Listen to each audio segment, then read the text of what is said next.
What's up, boys and girls? Old Uncle 2 back with you once again. So today I'm gonna go ahead and give you this ES video that I promised yesterday. If we got to a crazy like goal for this channel at 100 likes in less than 24 hours, which is pretty freaking incredible. And you guys, I don't think we quite hit it yet, 93. But again, less than 24 hours, because I record this the evening before, release it in the morning, and then said if I get to 100 by the time I would record the next day. Dude, 93 likes. I think there's less than 100 views. You guys are, we're small, but we're an army. You boys rock with it, and I appreciate you very much for doing so. So we're going to go ahead and we're going to pump this video out. And I'll tell you what, we're going to hit another like goal. And because it's not the old Bitcoin, we're going to make it a little bit more reasonable. So this should be really easy for you to hit. We're going to go 75 like goal by evening tonight for you, because this will release in the morning. But by the time I would record tomorrow, and I'm going to do another video. In fact, I'll go ahead and put the Twitter poll tonight, because I kind of promised that yesterday. But tomorrow's video will go on the Transform Trading YouTube channel. Link in the description. But yeah, you guys are going to have no problem with that. Thanks so much for rocking with your boy. All right, so let's go ahead and dive into this ES chart. And I always say this, it's going to be a short video, but this time I think it really is. I think we can pump this one out pretty quick, because you guys, this is the chart that, when I couldn't talk about Bitcoin very much, I talked about this chart almost every week. So you guys have a really good idea of where we're at. We're looking at the current count right now. Just posted this on Twitter the other day. And you might be thinking, man, if you don't follow me on Twitter, at sensei-tutum, you might be thinking, man, dude, I thought you were saying the bottom's in soon. Well, it is in soon. But this is that's why I always say you got to keep your head on a swivel. You have to see what the count reveals itself as. And I really think that this, what I'm showing, it shows continued downside, is what to expect. So let's go ahead and look over real quick at the count that we've been talking about. This is another one that... what did I say here? Primary expectation remains for S&P to resolve around the 3,400. Oh, interesting. I wonder what the other chart was. Would I be shocked to see it bottomed here? Nope. This is just enough confluence to find a bottom that no one expects, which of course is the case for most bottoms. Primary expectation remains the bear. As bear as the herd is, there'll be even more bear at 3,400. And then basically what I mean, this was on Twitter, what I meant to say that, if you look at me on Twitter, is that... especially in areas of potential pivots, I like to have ideas where everyone thinks I'm an idiot, because that's usually when you're right. And it's not that I'm trying to come up with an idea to be, I think this is a flaw that I see, let's just say a error in practice that I see some people do, that they're contrarian just to be contrarian. That's not great. But when my idea that I come to uniquely and individually in my own analysis is contrarian, it's nice. So I said that. I don't remember where this chart was when I posted it, but I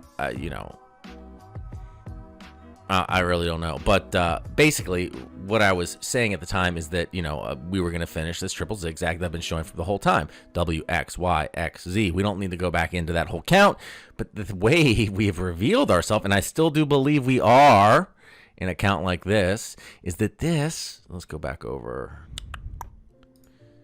This price action has revealed itself as a 5-wave move. All right, let's go take this line off. And that it's as simple as that. Because, this looks like it could have been, it was probably right around here is when I said that. It probably was, because, we were probably 1, 2, 3. And this isn't, but we've been seeing this a lot. We'll talk about this in a second. But this isn't, it's not extremely long. It's basically in that in-between zone. It's a 1272 extension. And, we're just using the fib number there to say rough, basically to say wave 3 is typically expected to be the extended wave of an impulse. And the most probable wave relation to wave 1 is 1.618. That one's short of that, so that always gives you pause and makes you think, oh, is this a C? Well, no, we've been seeing a lot of long ones lately. relative to the size of the whole pattern. Whereas usually, like in a pattern, maybe this just say roughly covering this much price, you usually see a 1 that's more, you know, this length, longer 3, maybe even a longer 5 than 1. But, you know, in this bear market on multiple assets, and I say multiple, Bitcoin, the Qs, and this, I mean, which are really all just, you know, basically proxies for one another at this point. You're seeing these long ones. So it's and I always tell you guys, you got to know your market. And the downside moves, we're seeing these long ones, and the upside moves, we're seeing these fake out extended C's. You know, but they do at least exhibit the kickoff wave. Advanced shit. Discord for that. Anyway, so I shouldn't say kickoff wave, but anyway, because that's not what that was. But yeah, so we're seeing 5 swings down, and you know, and we're just being completely, let's just say, objective, taking it as it comes, not trying to let a bias cloud us to say, oh no, this is a 3-wave move down. No, I mean, come on, guys, just count the swings. Clearly 5 swing, right? And if we go ahead and pump this out, oh, look at that divergence. I mean, it just shows itself to be a very nice 5 swing move. And I'll bet you the fifth of the fifth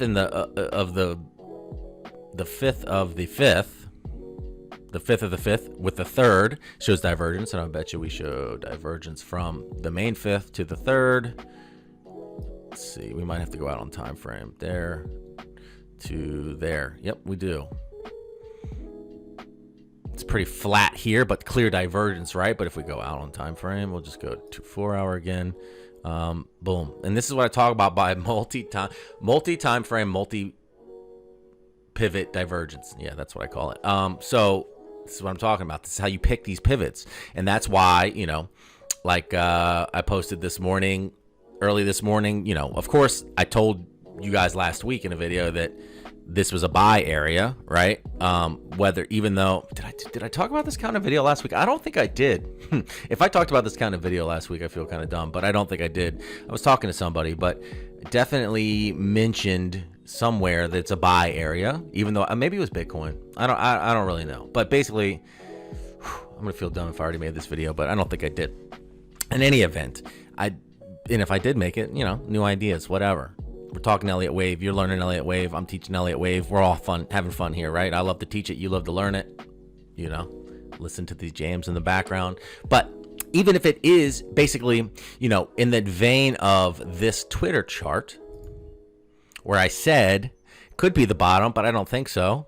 You know, and here, and then I didn't have this idea yet because it hadn't played itself out. That's why you dollar cost average. And if we come back over to this chart, I'm throwing targets on there for you. We're target 1, boom, met. I took a long-term swing at that, and I'll do it here, and I'll do it here. You know, I'm going to keep cash in the coffers, going to make sure that we can continue to, you know, buy these shit assets, and, you know, maybe I'll be broke one day. So, in any event, I think that is decent spot. I think this should sustain. So buys down here, you know, you can do what you want with them up here. But it could very well be the bottom. You don't have to catch the very bottom, but you see the pivot coming, right? With the multi-time frame, multi-pivot divergence, the 5 swing move, right? Maybe you want to call it 3 swing, but you see a resolution happening.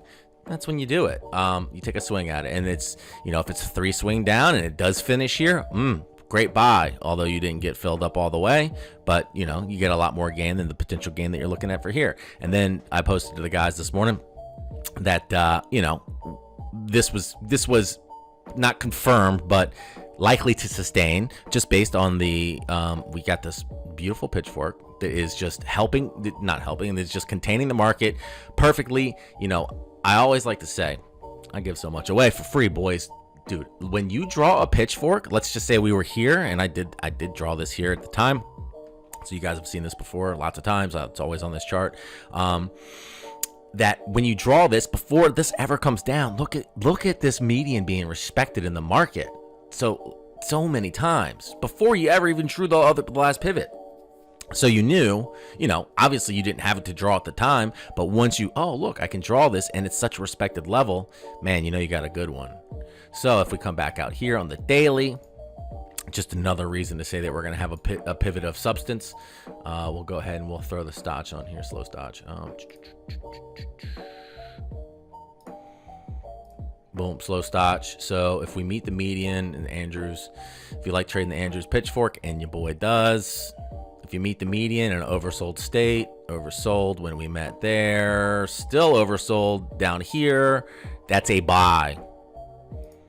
That means buy. That's a buy sign, right? And you're not just, there are people that do that. I don't just buy on these signs, but this is points of confluence. This is why we use so many different forms of techniques and analysis. So there's a lot of different techniques you can use with geometry and pitchforks and oscillators. I don't use a lot of oscillators, different kind of indicators. That's why all my eggs aren't just in the air quote Elliott basket, but nobody that practices Elliott would probably tell you not to use other forms of analysis with it.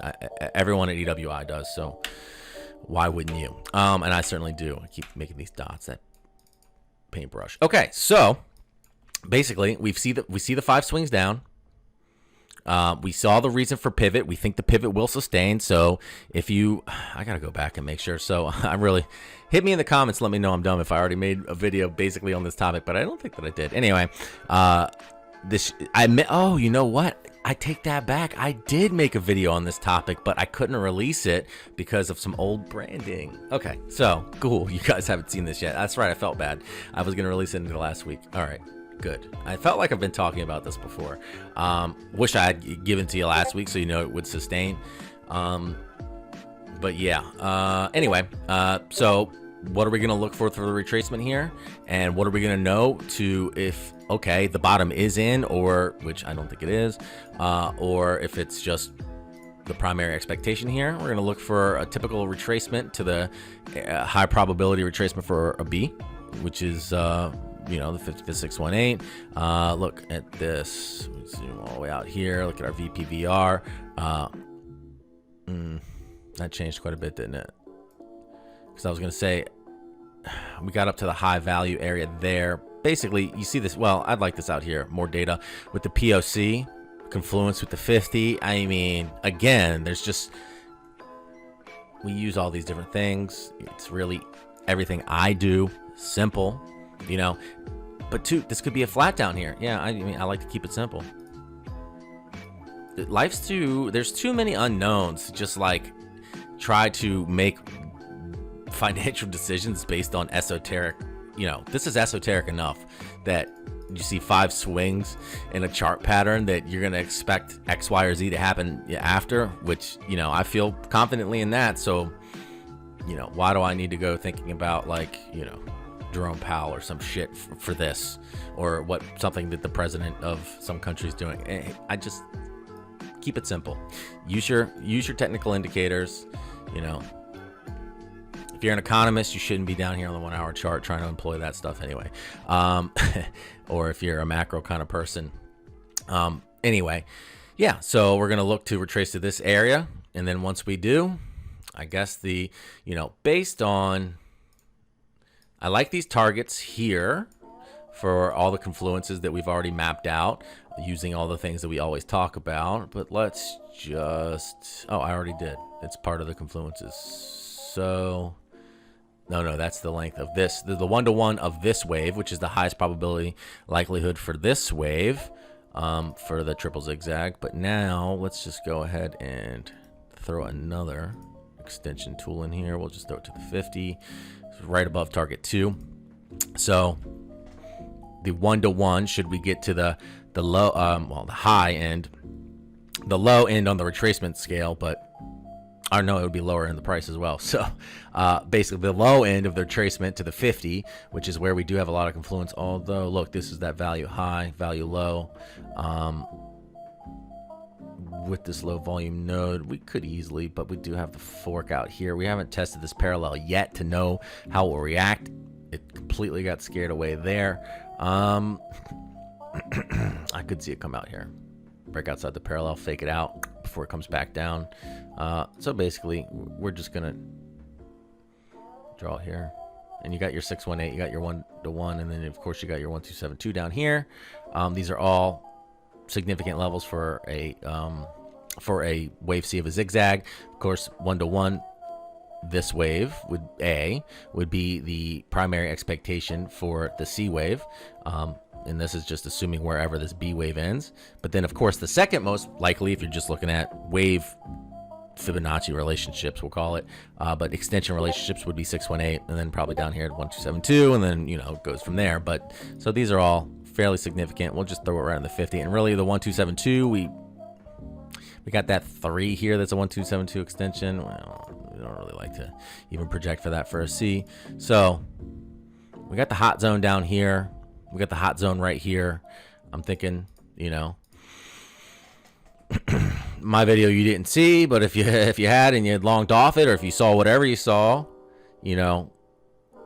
this is nice to be here, and it might take you there. But if the idea is wrong, but if it doesn't take you there, it reverses here, or starts to show signs of being along a trade that's long in the tooth. You guys hear me say that, kind of like when I've said that there and I said that there.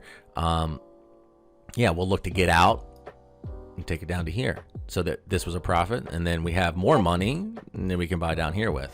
And then of course we already had. We're gonna never gonna blow the wad, even when we get to target 3.